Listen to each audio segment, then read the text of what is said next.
Hi everyone, ఒక మంచి లడ్డు చూపిస్తాను. ప్యాన్ తీసుకొని నెయ్యి వేసుకోండి. మన దగ్గర ఉన్న డ్రై ఫ్రూట్స్ వేసుకోండి. నా దగ్గర బాదం, వాల్నట్, పంకిన్ సీడ్స్ ఉన్నాయి.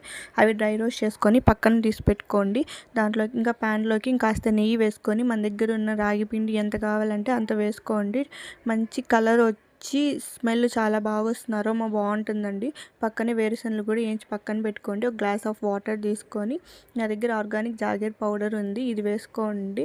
ఇది మెల్ట్ అయితే సరిపోతుందండి. దీనికి ఏం పాకం రావాల్సిన అవసరం లేదు. ఇంకా మన డ్రై రోస్ట్ చేసి పెట్టుకున్న డ్రై ఫ్రూట్స్ ఉన్నాయి కదా, అవి మిక్సీకి పట్టుకోండి. ఎక్కువ బరకగా ఉంటే సరిపోతుంది, మెత్తగా అవసరం లేదు. ఇంకా వేరుశనగలు కూడా డ్రై రోస్ట్ చేసి పెట్టుకున్నాం కదా, అవి కూడా వేసుకోండి. అవి కూడా బరకగా ఉంటే టేస్ట్ బాగుంటుంది, అక్కడక్కడ తగులుతుంటే టేస్ట్ బాగుంటుంది. ఇంకా రాగి పిండిలోని ఈ పౌడర్ కూడా వేసుకునేసి బాగా కలుపుకోవాలి.